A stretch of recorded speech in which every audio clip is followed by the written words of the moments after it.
by saying aye. Aye. Opposers, nay, and the motion passes. Thank you. At this time, I will ask our Executive Director, Monica Faulknerson, to give us her report. Monica. Hey, good morning, everybody. Thank you for being with us today. Special thanks to the Predators and Bridgestone Arena for hosting us. We always appreciate it. You have the agenda before you. As it relates to board action items, we've got a couple of recommendations coming from the Finance Committee regarding the annual PMC parking audit and also a project improvement request from the Sounds. I shared this in my email with you all last week, but I'll say it again. The RFP for the authority's construction representative for the new stadium has been published, is on the street. The pre-offer meeting last week was well attended. The deadline to submit proposals is November the 28th. More information can be found on our website. Thank you, Director Atkins. And I also want to thank Michelle Lane and the procurement team for their help. Again, if you get questions, please direct those to us, and then we will forward them on to Gary Clay, who is our buyer for this solicitation. And then finally, I also shared in my email, the Law Director Dietz is not here today. We do expect him to join us at the December meeting.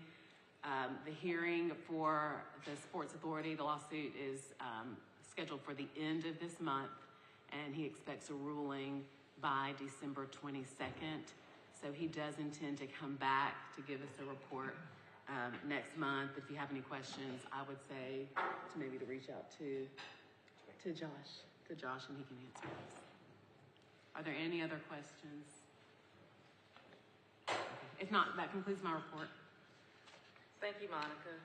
So now we'll hear from our Finance Committee, Chairman Harrison. Thank you. Thank you, Madam Chair. This morning, the Finance Committee did meet, and we met at 9:30. We approved the October 19th minutes. We considered a resolution approving the FY23 audit financial statement for Parking Management Company, and Christina Kirby with Kraft CPA walked us through that in the clean audit. If there are any questions for Katrina, the Finance Committee recommends approval, and I move for adoption. Okay. Thank you. There's a motion to approve the recommendation from the committee. Is there a second? Second. Any discussion or questions? If not, all in favor, please signify by saying aye. Aye. Opposers, nay. Yes, ma'am. And we also considered a resolution authorizing repairs to some seating at the First Horizon Park. The cost is approximately $11,000, and we will be paid with the remaining funds from another ballpark project completed earlier this year. Doug Scoble with the Sounds is here to answer any questions that we might have this morning for that. The Finance Committee recommends approval, and I move for adoption. So moved. Thank you. Is there a second? Second. Any discussion or questions? Metro Attorney Josh Thomas. All in favor, please signify by saying aye. Aye. Opposers, nay. And the motion passes. Thank you. All right, sorry. Please continue. Metro Josh Thomas provided a review of how capital projects at Nissan Stadium will be funded while the new stadium is under construction. Shannon Meyer, Titan's CFO, reported on the completed current and anticipated projects for Nissan Stadium. She also discussed when the new stadium PSLs are scheduled to be on sale. Shannon is also here today also to answer any questions that we might have. And Madam Chair, this concludes the Finance Committee report. Thank you so much. As always, the Finance Committee is where we hash out the details and we get a lot of insight, so we appreciate all of those who attended and presented this morning. And so at this time, GHP representatives Rich Krim and Katie Sheasley will give the project management report.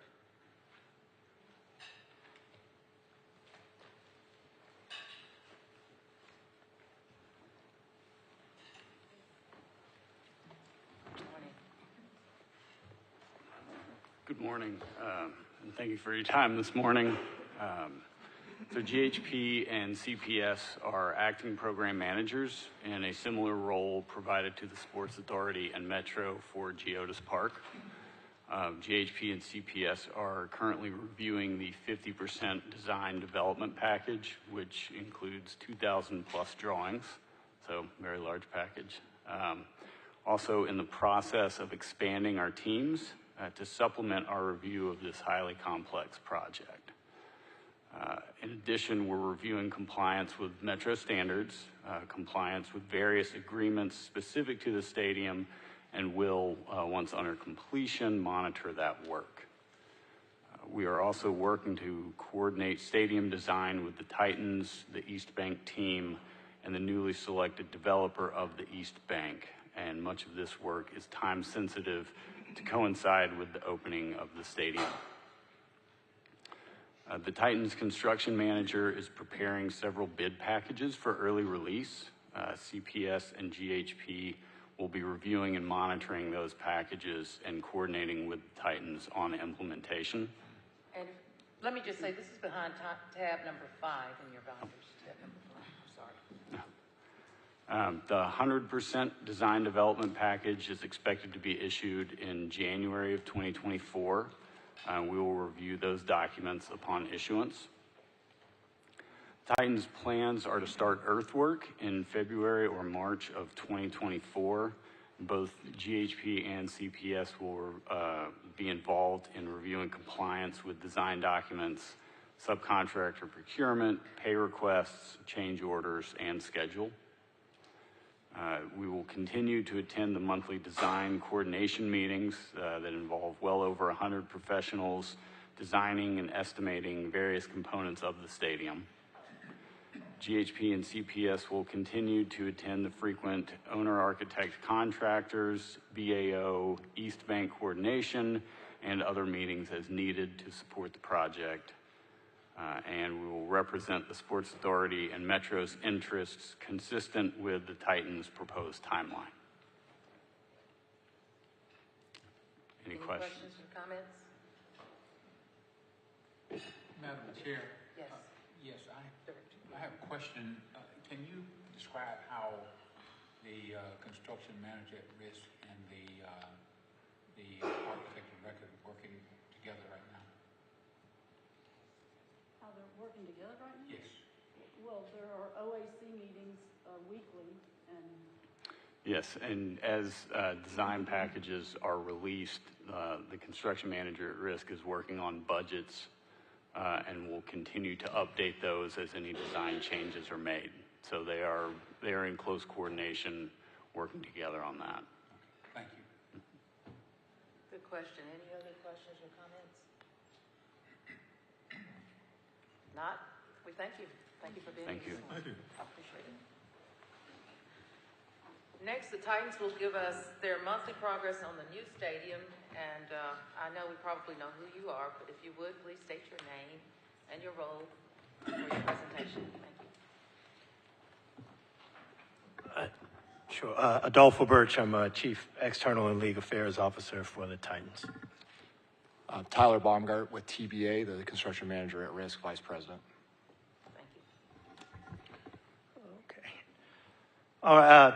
First of all, let me thank everyone for the opportunity to update the authority today. I think from our perspective, we thought that the best use of your time might be for me to give a sort of brief general update on design and construction and sort of our broader community outreach efforts. Tab number 6 in your binders. Tab number 6. Thank you. And then at that point, I'd introduce Tyler Baumgart with TVA to go over some of the details of a recent launch event we had, as well as some other details on the construction side of the outreach that we're doing. So,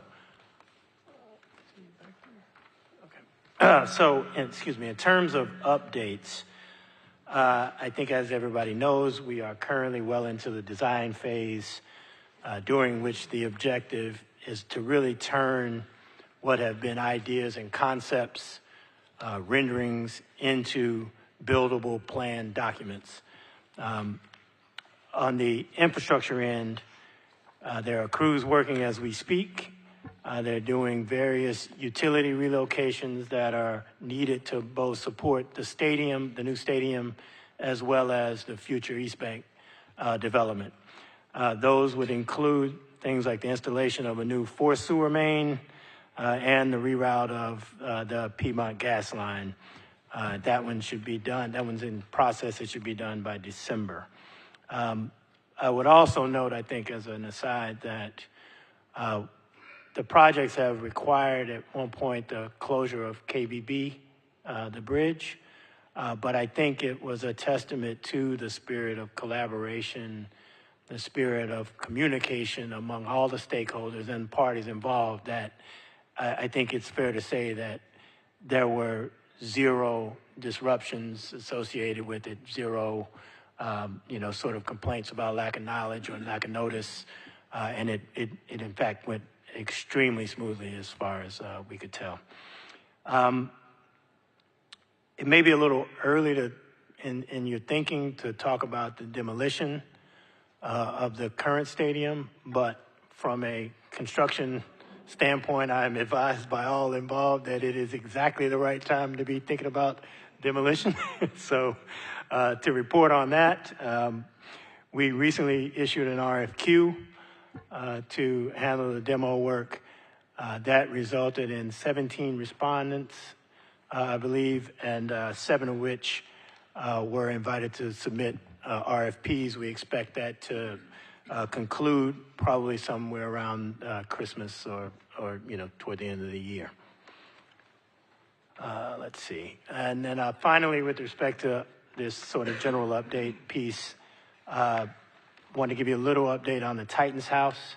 Titans House is what we are calling, it's an immersive experiential space where potential season ticket members, suite holders, partners, others will be able to view and experience firsthand the seating, the amenities, what the suites look like, what the concourses look like.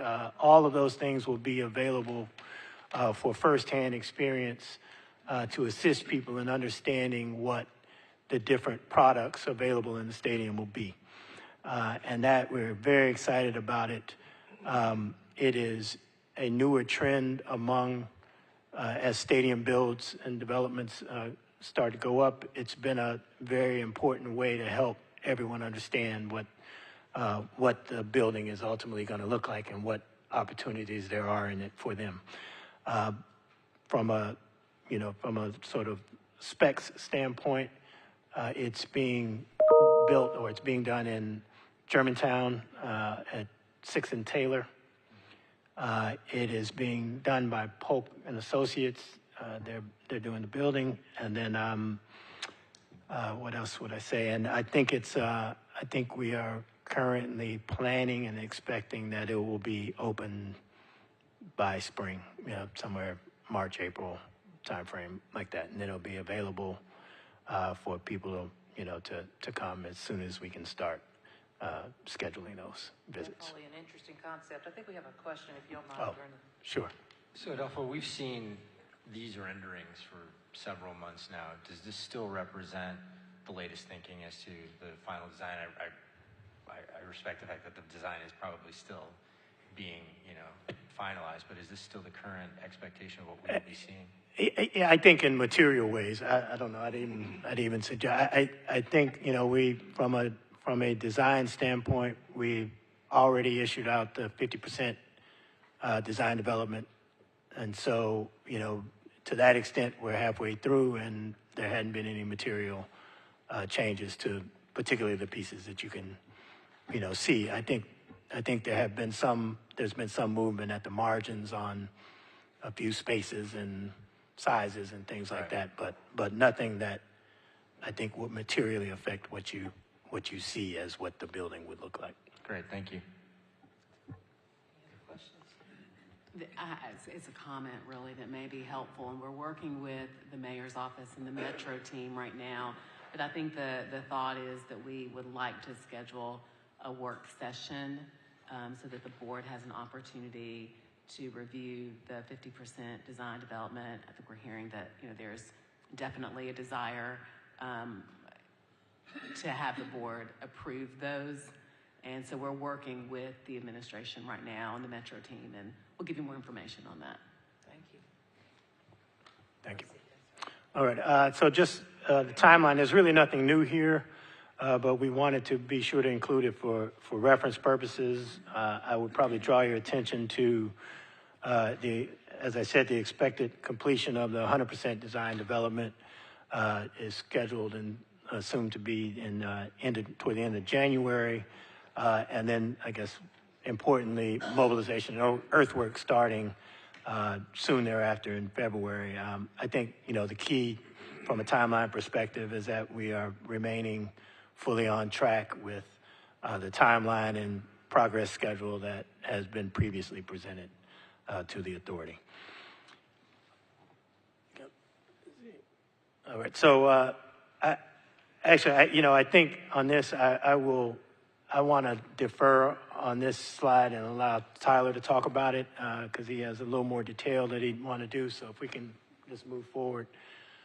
And then I'd like to, I think, focus on, next slide, please, I'm sorry. So I think what I think I'd like to focus on is our broader community outreach efforts because, as we said, what we envisioned at the start of this whole project was a community-wide involvement, a community-wide benefit, something that really looked at the vision of what this could mean for all Tennesseans or, all Nashvillians, all Middle Tennesseans, and all Tennesseans. So from our standpoint, building out the things that we laid out as our vision as part of one community has really been as important, if not more, than a lot of the other things we were talking about with respect to design and construction or with respect to participation in some of the other things. So we view this very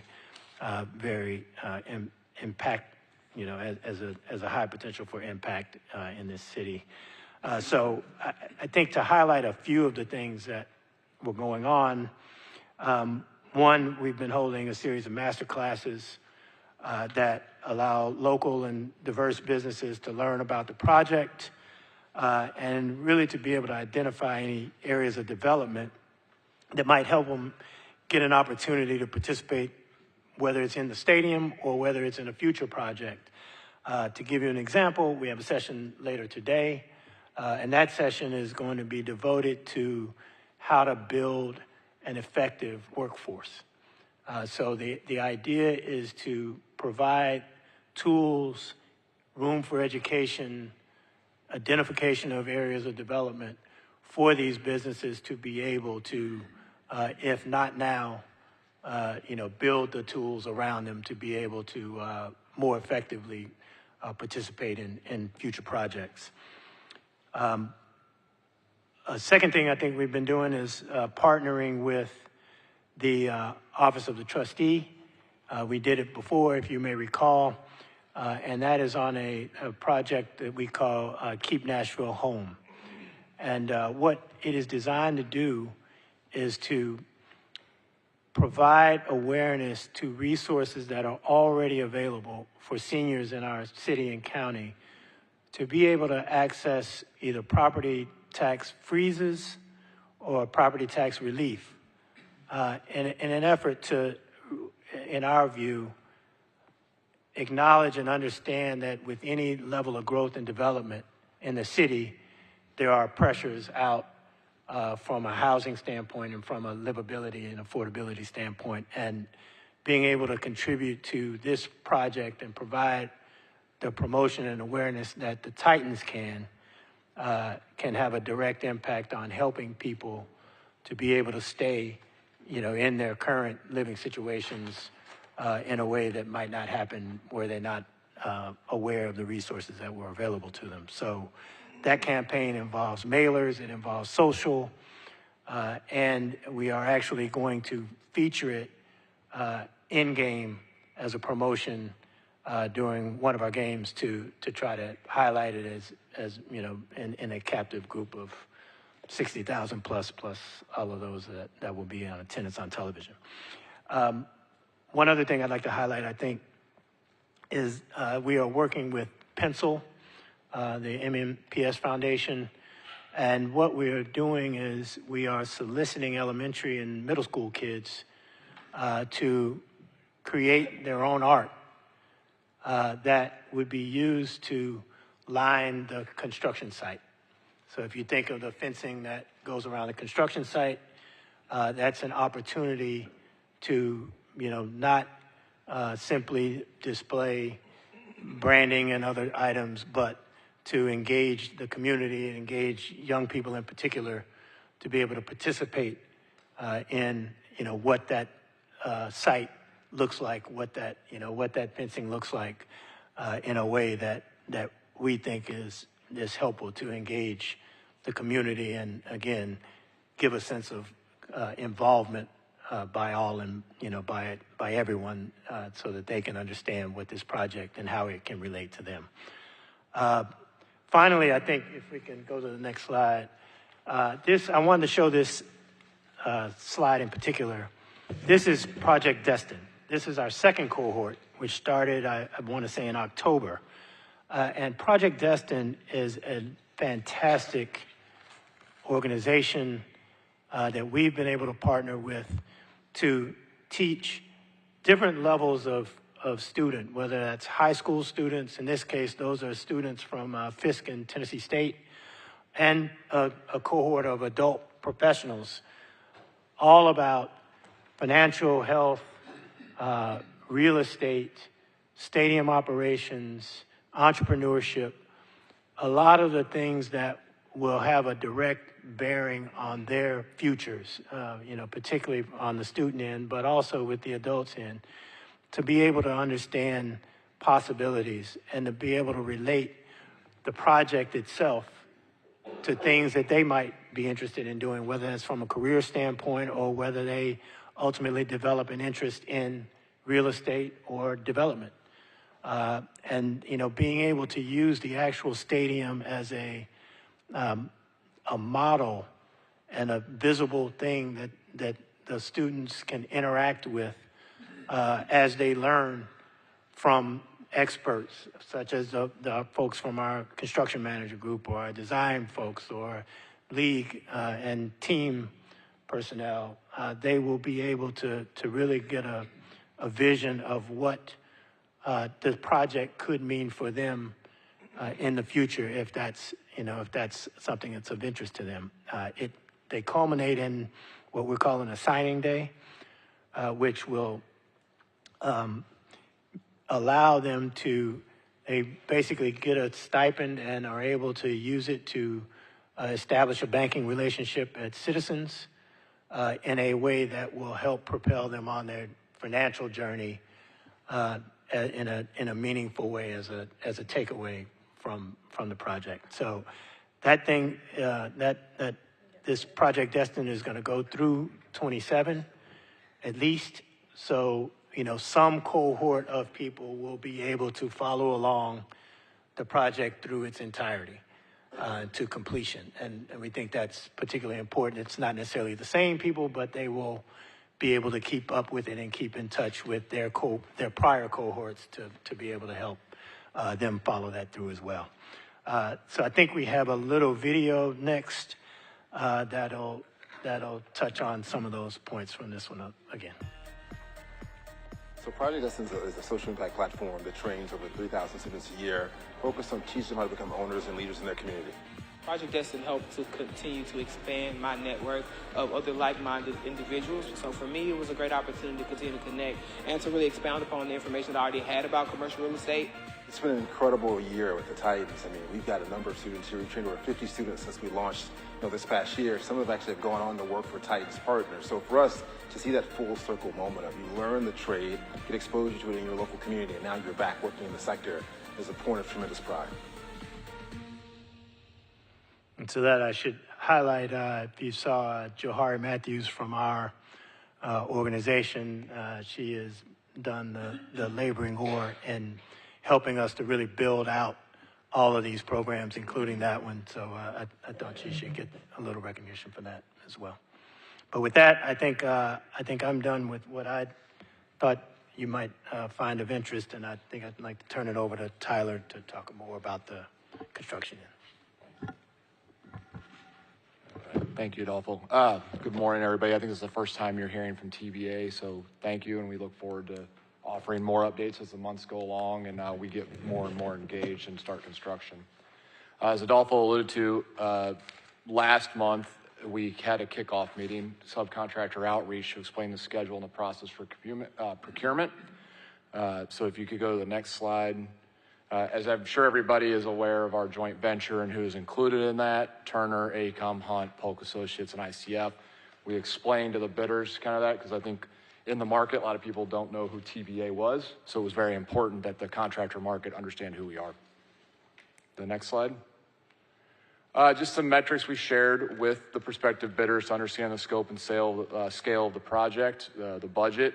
So I'm sure everybody's a little familiar with these. The target value at 1.55, the approximate square footage at 1.8 million, 60,000 seats, and then, as Adolfo alluded to, we're looking at a spring or end of NFL season 2024 start. Next slide. So we did also really want to educate everybody on the goals and draw a delineation between the participation goal on DBE of 25%, but also our workforce development program. So, along with the Titans One community and everything, we have our plans for workforce development of the actual trade labor that we'll need during construction. So we are coordinating those efforts closely with the Titans. So again, we wanted the trade partners that are looking at this project to understand the difference between participation of a woman-owned or small business or minority-owned business, along with, we plan on having a hiring school and helping you find good talent to grow your business as part of our construction effort. So we walk through that as well for everybody. Next slide. So talking about the schedule, the really meat of it, which is what everybody attended our event. We had that event, like I said, in October. We had over 1,000 people attend. I believe some board members were able to attend there as well, so we appreciate everybody taking time to do that. It was a very successful event. We filled both clubs at Nissan Stadium, had to do this presentation twice. So that was a very, very positive look. But I think everybody's surprised a little by the time frame. So we met in October and told everybody, in November, bid packages are coming out. There are some very early ones we have to do.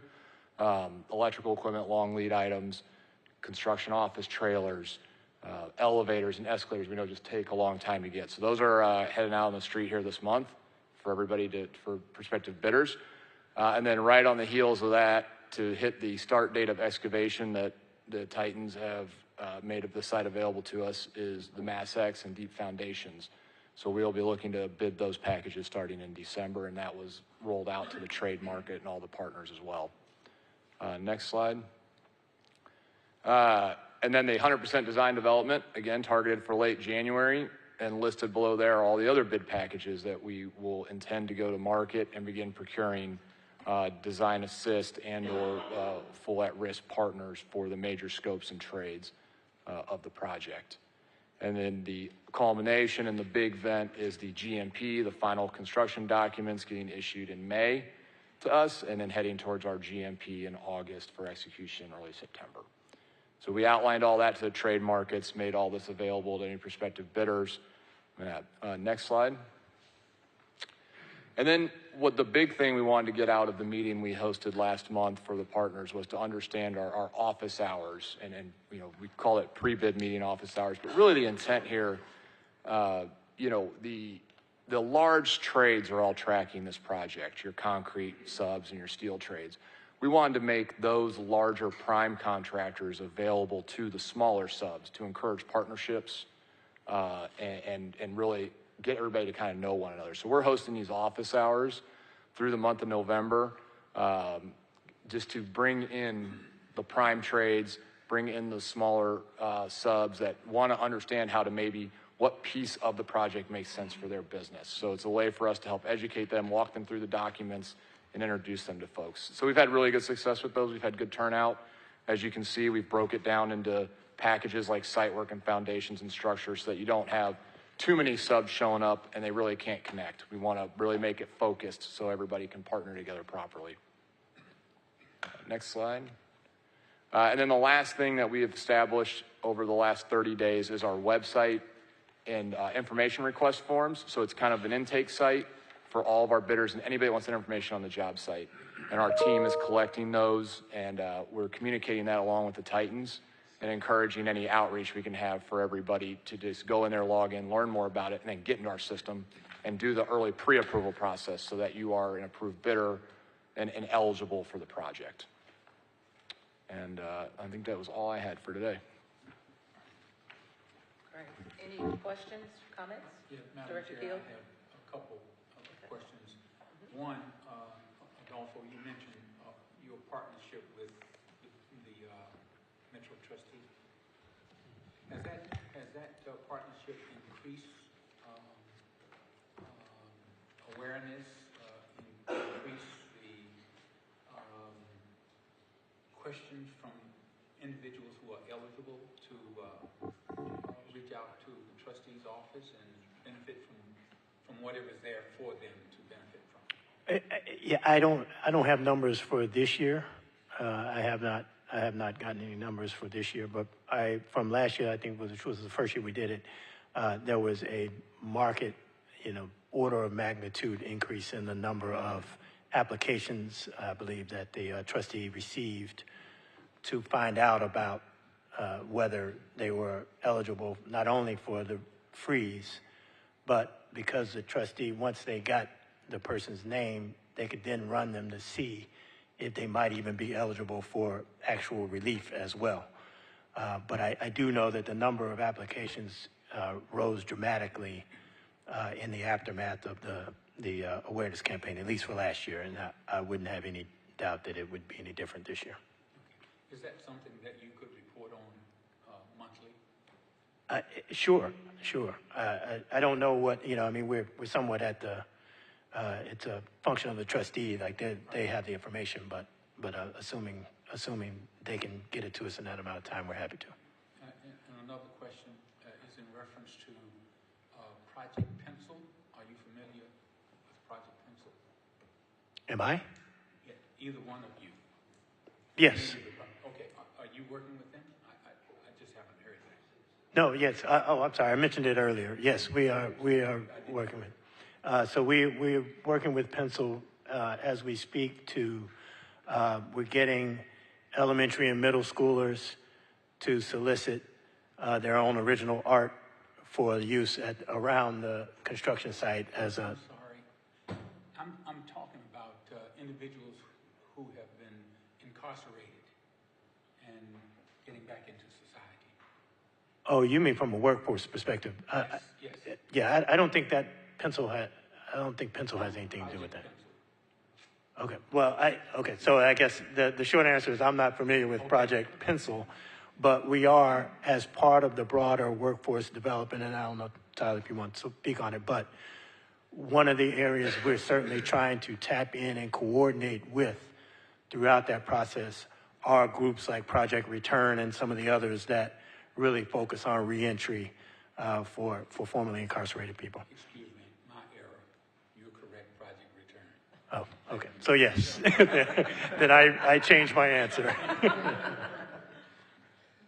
thank you. That's all I have, Madam Chair. And just to piggyback on your question, I am just very impressed with the initiatives in the community, particularly the Keep Nashville Home initiative.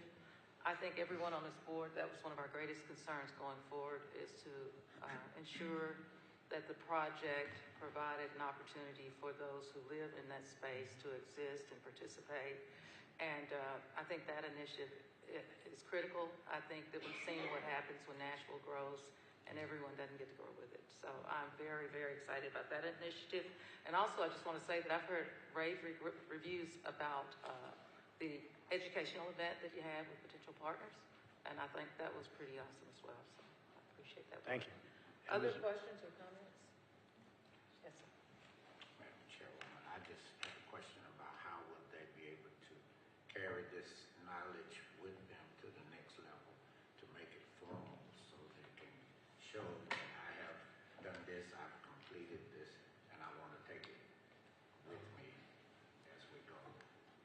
Oh, you're speaking of things like the master class and yeah. So I think one thing that's probably critical to the whole exercise is all of these folks are able to talk to each other.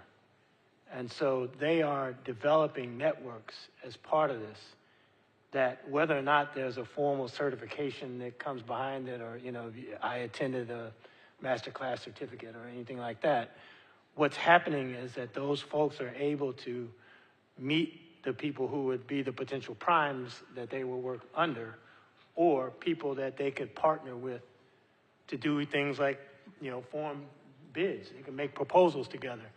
So I think you're going to see that there are some real immediate benefits for folks who participated in any of these types of things. I mean, if you went to the launch event, what you would ultimately have done is signed into databases, both Titans, you'd sign into the TBA one, you'd sign probably into the BAO database, and all of those now become resources for which those businesses and people can now hear about potential opportunities that they may not have heard about before.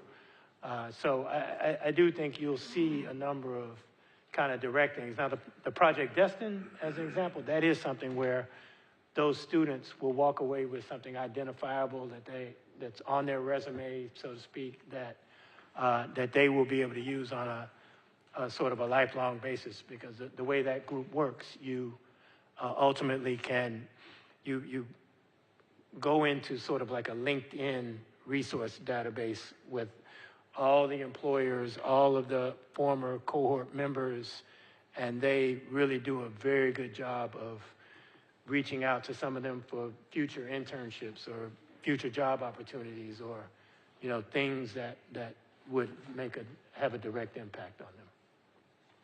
Very similar to your point. And I just wanted to ask that because there was situations, say like it's been a few years ago when I was in high school, and we had shop classes, but we didn't have enough equipment, so some people were able to learn on one side and they couldn't learn on the other side. Exactly. You know, that answers my question. So. Good, thank you. Other questions or comments? Madam Chair, I do have a question. Yes. Adolfo, you mentioned the Titans House.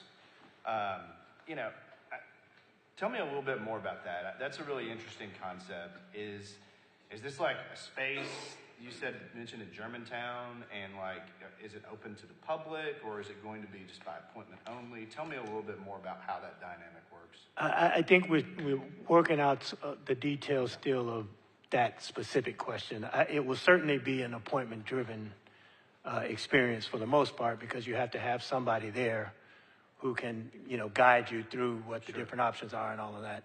But there will probably, in all likelihood, be periods where the public can just drop in, and if they're interested, they can see, and, you know, and all hopes from our end, maybe they decide they want to become a season ticket member as well. But the way it will essentially work is, think of it like a model home. Right.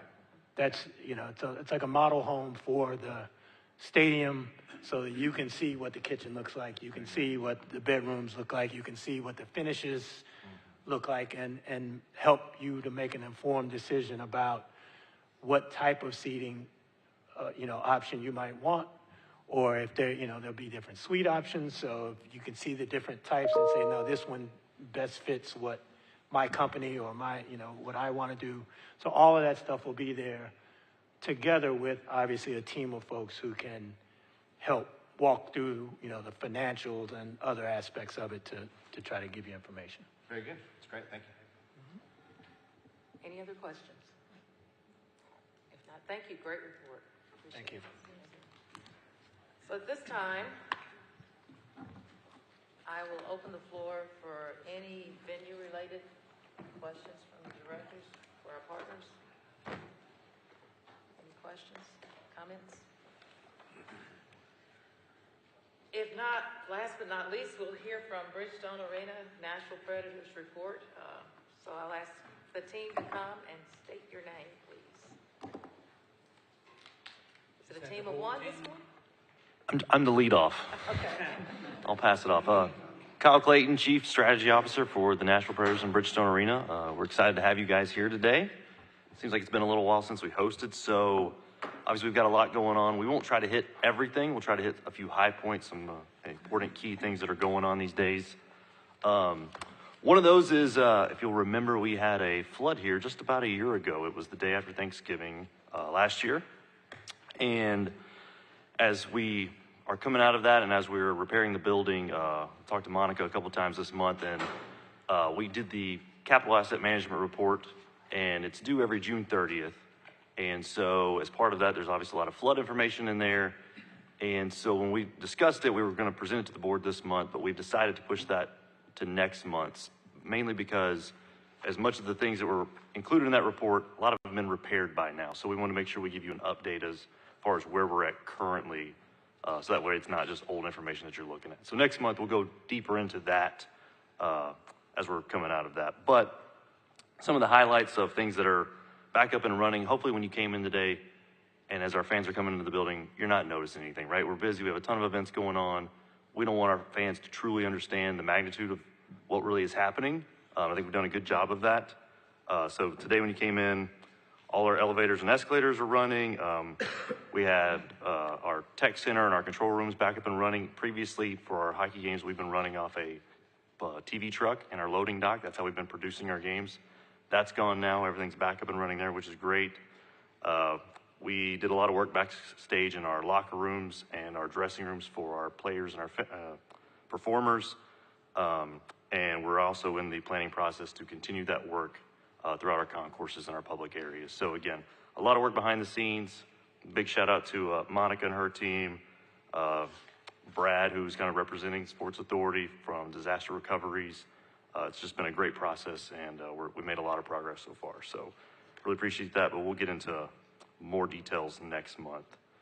As we're talking about the building, some things that are new and fun this year as we've kicked off our 25th anniversary season this year. We did a lot of work, like I said, to our home locker room, which was great. We revamped the Eurostone Club, which is on our club level. We have some cool new things like our Nissan LED car display out there. You might have saw it as you walked in. And we're excited about next month, the BetMGM Sports Lounge, which was formerly the Patron Platinum Club. That restaurant's going to open in a month. So we're really excited about getting that back on track. So a lot of fun things going on in the building this year. We continue to invest, and we're excited about it. Usually at this point, we'll have David Kells come up, talk about all the millions of events that he's got booked.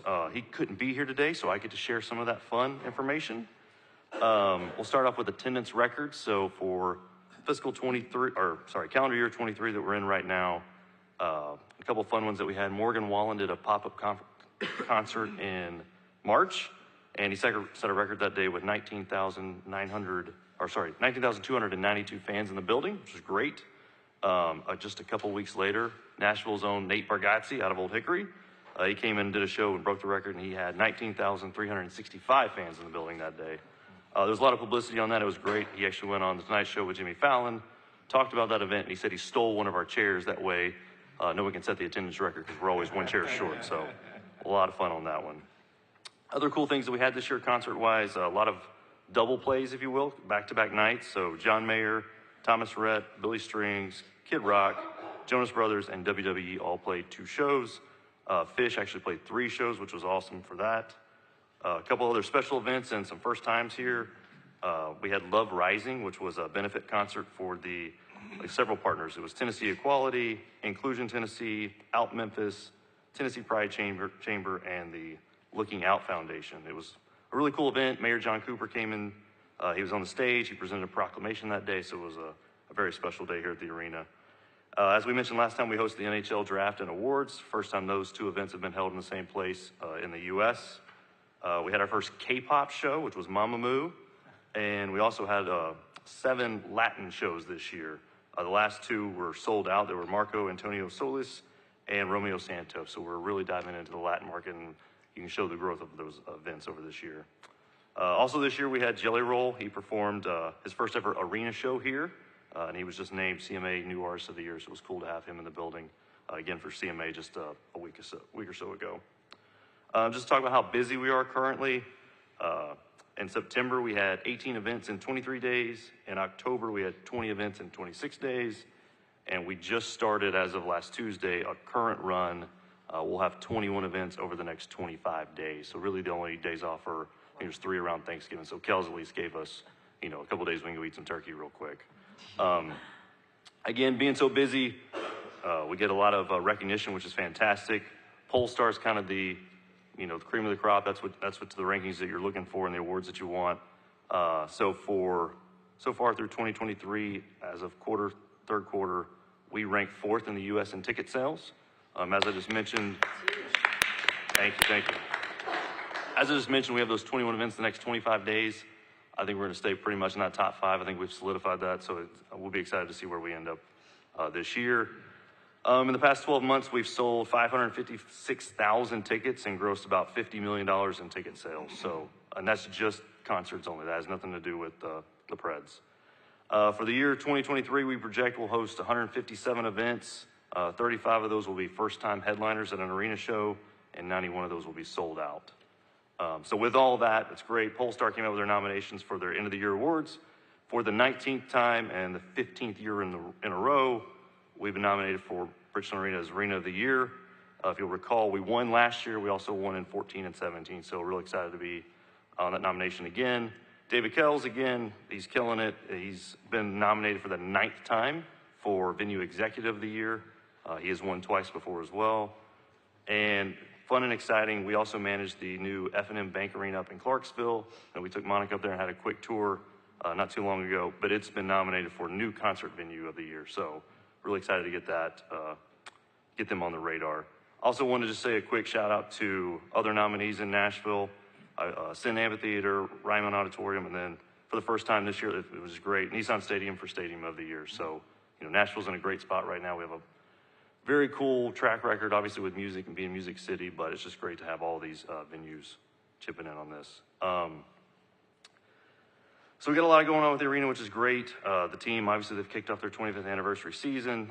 We have a new coach, new GM, a lot of excitement in the market for that. But we have a lot of other things going on that really affect the community and our outreach. So that's a couple of things we wanted to hit on today. So with that, if there's not any questions specifically for me. I have a comment. Go ahead. So as of late, there have been a couple of large artist cancellations. How does that throw your schedule off when it happens a couple of times back to back and a couple of large artists? Yep, and so it's interesting because a lot of times there's all different factors that cause that, right? And sometimes it's just a delay. So I think Drake was one, but he actually just rescheduled for February, which is great. One of those was a reschedule from the cancellation before, right? Correct, yeah, I think Drake's rescheduled like 4 times now. Yeah.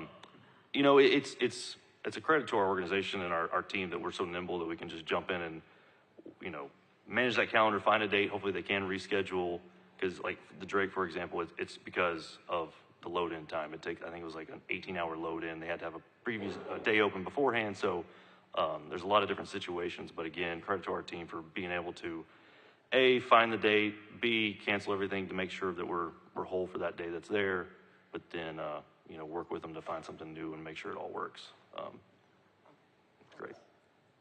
Other questions? Comments? Thank you. Perfect. I will now turn it over to our Vice President of Community Relations, Rebecca King, to give you a quick foundation update. Hope you tell them about my bowling team winning last night, by the way.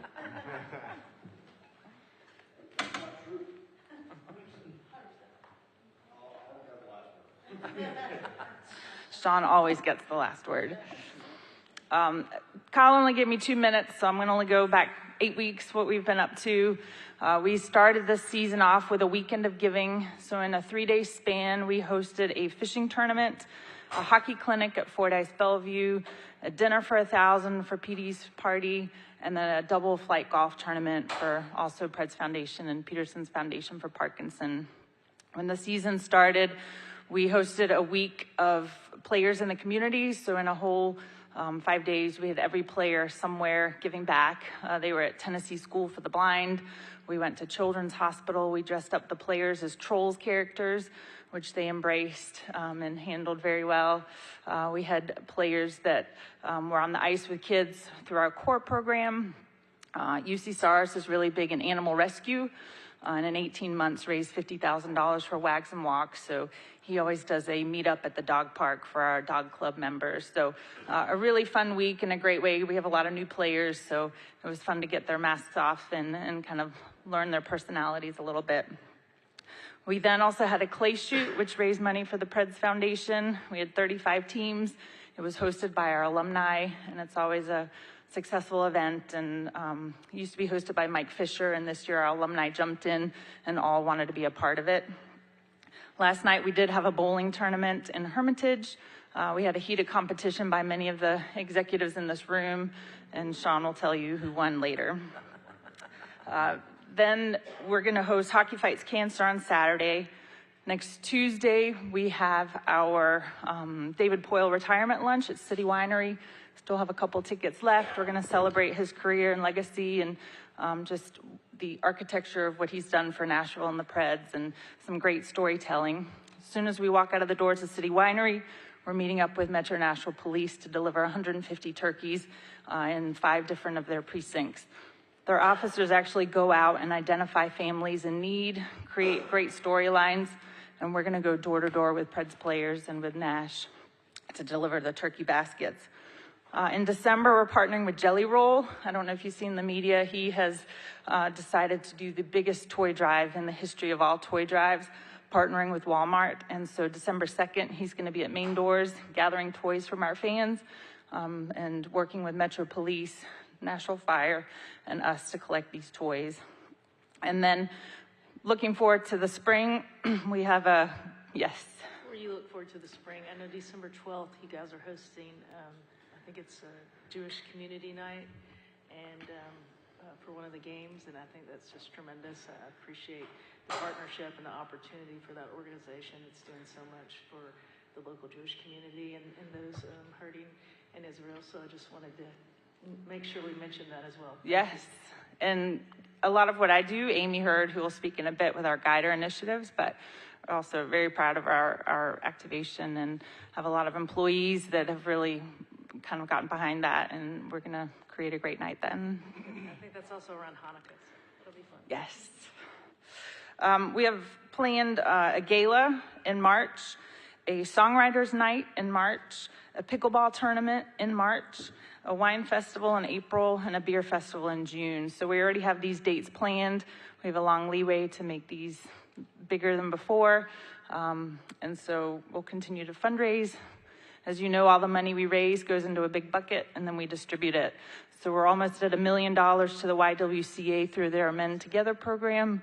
And then through our grants program, we anticipate giving out over $800,000 in one day in May. So a lot going on, but we have just enjoy what we do and have great players as the face of our programs, and happy to answer any questions. Thank you. Next up, Amy Hurd with our Guider program.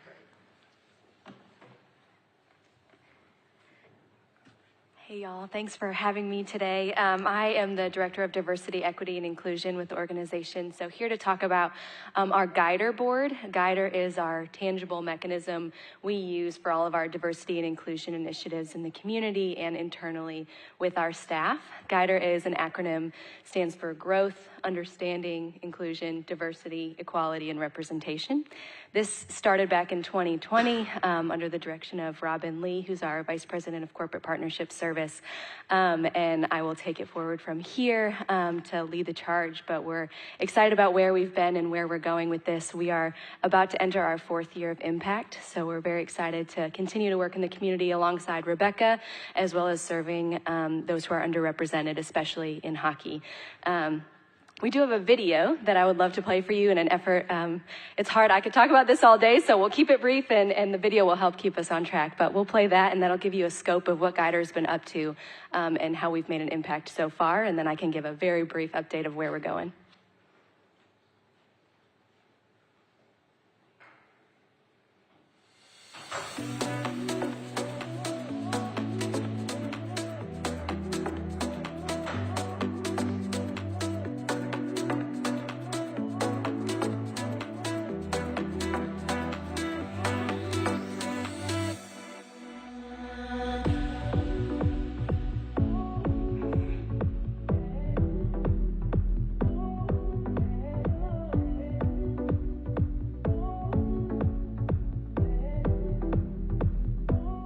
Started as an intern, and I got hired on full-time with the Nashville Predators about 8 years ago in the event services department.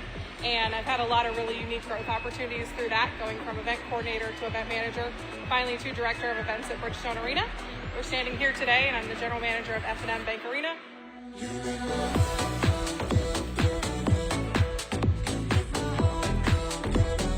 I want to help our organization achieve its diversity and inclusion initiatives, and to continue to look for opportunities to have diverse candidate pools and to achieve those goals in any way that I can. I believe you can do anything. I mean, there really is no reason that you can't do whatever you want to do. So if you think there's a glass ceiling holding you back from something, be the person to break it. You know, be bold, be confident, be secure in what you are and what you want to do, and go for it.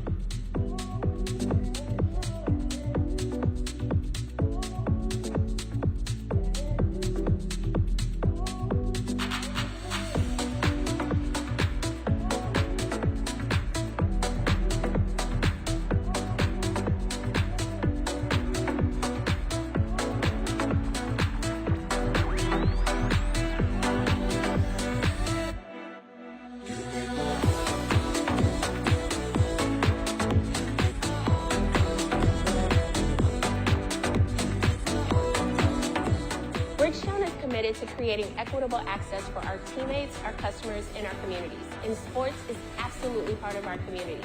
That's why we're so excited to kick off another year of the core program. Training athletes on and off the ice is what really matters.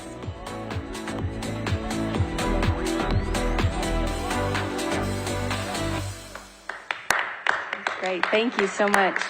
You saw there outlined are our 4 pillars, our sport, our community, our front office, and our fans. And so with each initiative, with each community that we want to celebrate and invite into hockey and what we're doing here at Bridgestone Arena, we are focused on those 4 areas. And our guider board, which consists of about 35 employees who serve and seek to use our resources, our relationships, and our reach to conduct all of these initiatives and to really make a lasting impact. So we've got 35 internal employees. We also have an advisory board made up of partners and community leaders who are keeping us on track and helping to partner with us on all of these initiatives moving forward. So a robust schedule moving forward. You mentioned Jewish Community Night on the 12th. We'll partner with the Pride Chamber for Brewing Up Business on December 18th. Amend Together Night that Rebecca mentioned on December 19th as well.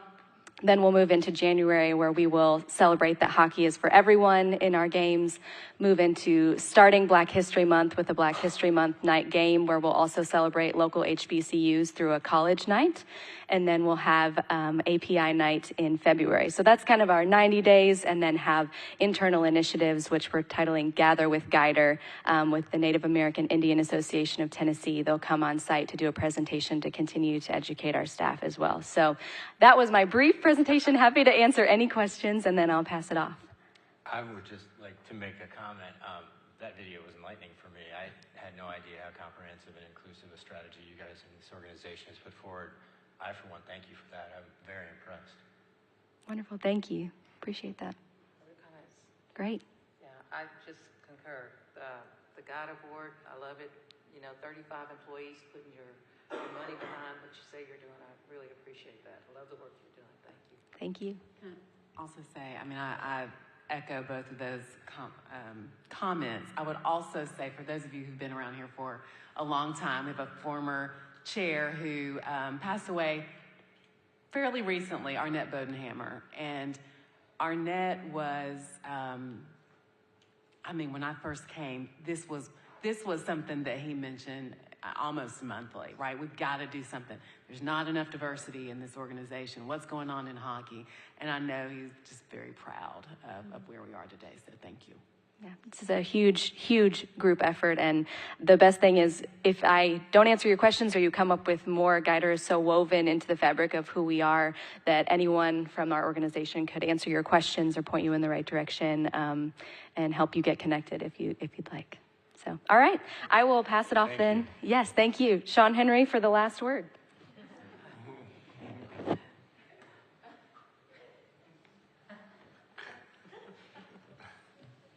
You know, I used to do the agenda for this. I'm Sean Henry. Thanks for being here, CEO of the Nashville Predators. I used to do the agenda for our speaking. You can tell Kyle did it. He has to be speaking after Rebecca and Amy, which is just a bad place to be. I just want to say thanks for being here. You know, real fast. You know, we get a lot of accolades. We get a lot of awards from business and what we're doing, the growth, whatever it may be. It all starts with our relationship. I mean, it truly does. When you look back, 25 years, you were the first cornerstone of this organization, and I think we're doing a pretty good job with you as partners and growing who we are and what we are, and it's been a lot of fun for us, but we just want to say thank you to all of you. You've been on the board for a fair amount of time. It wasn't always easy, but the one thing we always had was you guys to balance things off of, build off of, take, I'll call them suggestions. Maybe in the early days they were a little bit more anger, but it was well deserved. But you look where we are now, and it's fun to hear all the awards and accolades, but again, you guys deserve, much of that praise and thanks, and we'll invite you to those dinners from now on so you can eat some good chicken as we get some of those awards. So again, I just want to say thank you. I'm really excited to introduce the individual next to me, Deanna Witter, who joined us 4 months ago. She is our new Chief Revenue Officer and kind of rounds out our executive staff that we kind of revamped over the past 18 months or so, a little bit larger than it used to be, but the new group will really allow us to take where we are, which is a pretty good place, up 2, 3, 4, 5 levels. Because as good as it is to have 160 event days, be one of the busiest venues in America, win all the awards, ideally changing who and what we are within our walls and then into the community, the best is yet to come. Past 25 years have been good, but because of people like Deanna joining the organization, next 25 years are going to be a lot better. And before she actually has the last word, we did have a bowling tournament last night. No one from our staff won. But of the 4 teams that were staff-driven, Deanna's team did win in. She was first. My team was second, and that was kind of painful. But really, the only loser was Bill Wickett's team, correct? Because there's the 3 of us against them. But again, I just want to say thank you and introduce Deanna. I want to say a few words. Yes, I just want to thank the board for this opportunity to be introduced. I want to thank Sean, Michelle, and the organization for inviting me in. And as you saw in that video that Amy just presented, there should be no question of why I joined this organization. So thank you again. I look forward to working with all of you. Welcome. So we'll say welcome. Sean, as always, we thank you for hosting us, and it's been a great journey. Yeah, thank you. Yes, thank you. Any questions or comments from the board? Meeting? If not, this concludes our agenda. We would like to thank the board, the staff, Metro Legal, facility partners, and all who presented today. Our next meeting will be Thursday, December 14th. That is a change. That is the second Thursday instead of the third Thursday. The meeting will be held at Nissan Stadium, and we have a couple of business items that we need to take up, so we'll try to keep it brief. If we need to schedule a finance committee meeting, staff will reach out to you prior to the meeting date. And any questions or comments before we adjourn? If not, everybody have a happy Thanksgiving. Be safe. Thank you for coming. Thank you. Motion to